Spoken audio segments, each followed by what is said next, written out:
an embossed or debossed accent to your cards or scrapbook pages creates such a nice touch. Today, I'm going to show you how easy it is to create this accent using a Scor-Pal. Here are the tools and products you're going to need for today's project. First, you're going to need a Scor-Pal scoring board. You're going to need some rubber stamps, and I'm using stamps from the Organize It Stamp TV kit. You're going to need some brads, some ribbon and cardstock, and then some pattern paper from your own collection, or you can download a freebie pattern paper from stamptv.com on the freebies tab. You're going to need some ink, and I'm using Memento Tuxedo Black ink, some Glue Glider Pro, some pop dots. I'm going to need some sharp scissors, and I'm using my cutter bees. I have a paper piercer and one of the Gina K Designs paper piercing templates, and a little piercing mat, and then you're going to need some score tape. I'm going to begin by adding a decorative edge around a piece of 3.5 by 3.5 inch sweet corn cardstock.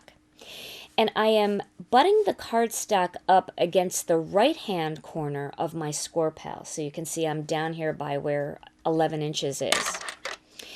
So I'm going to begin by scoring on the very first score line, turning my cardstock a quarter turn and scoring again, turning my cardstock a quarter turn and scoring one more time.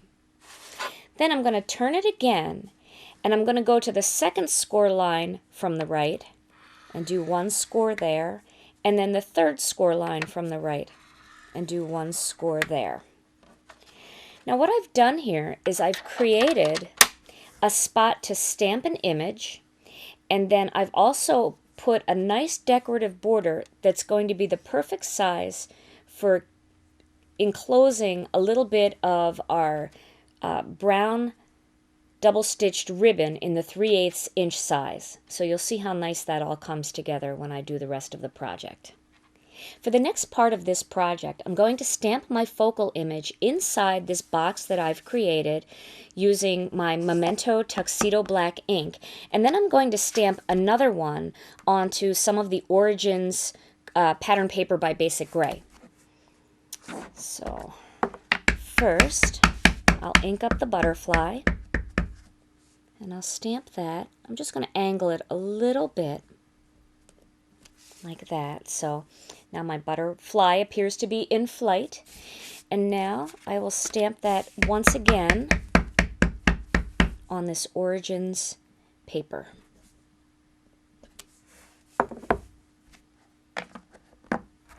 Now the next step would be to cut out the butterfly, not his antenna, but just the butterfly himself. And I've already done that for you so you can see exactly what I'm talking about. And that is actually going to be popped up on top of this butterfly to give this card a little bit more dimension. All right. So my next step then is to add a greeting. And I've chosen the thank you greeting from the Stamp TV kit, the Organize It kit. And I've already set up the thank you greeting on my Stamp-A-Majig imaging sheet here, because I want this to be nice and straight. So now I'm going to stamp thank you right there. Okay. So now I have my thank you and my butterfly.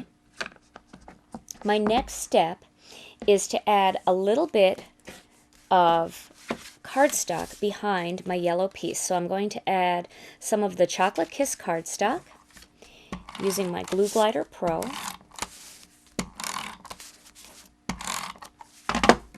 And making a nice small layer.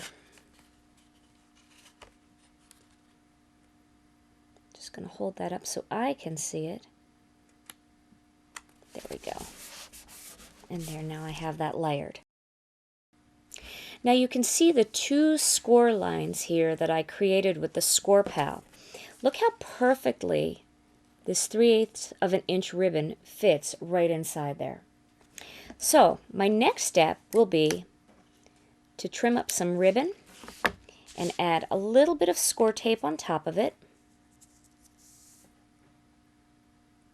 because I want it to be nice and sturdy.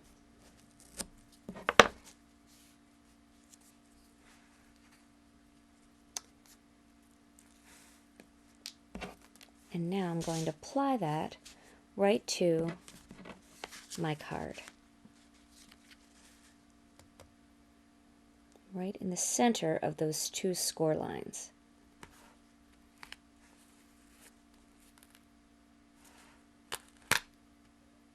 Like that. You can see how pretty that is as an accent, and then just wrap the excess right around the back. My next step is to add some brads, and I'm going to do that by using the Gina K Designs paper piercing template, and I'm going to line it up into the corner of these two score lines. As you can see, I have the paper piercing template lined up right in the corner of those two score lines to make sure that I'm keeping it straight. And now I'm going to choose 3 holes to pierce holes across this project. And I'm going to skip, so I'm going to do this one, and then this one.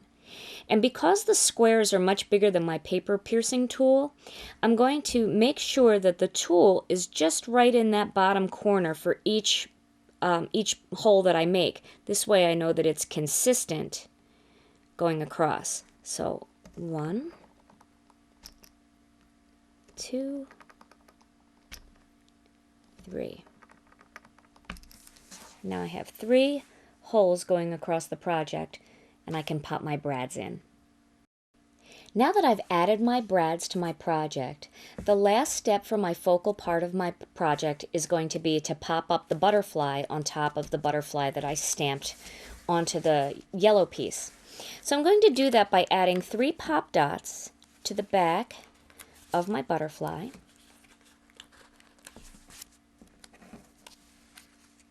And then just remove those little protectors. And then just pop that butterfly right on top of the one that's stamped.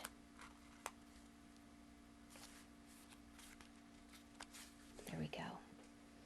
And now you can see it gives it a little bit more dimension.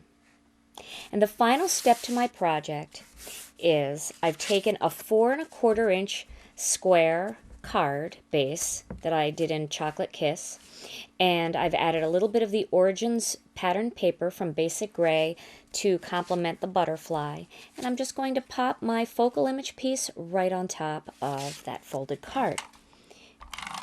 Just using a little bit of Glue Glider Pro.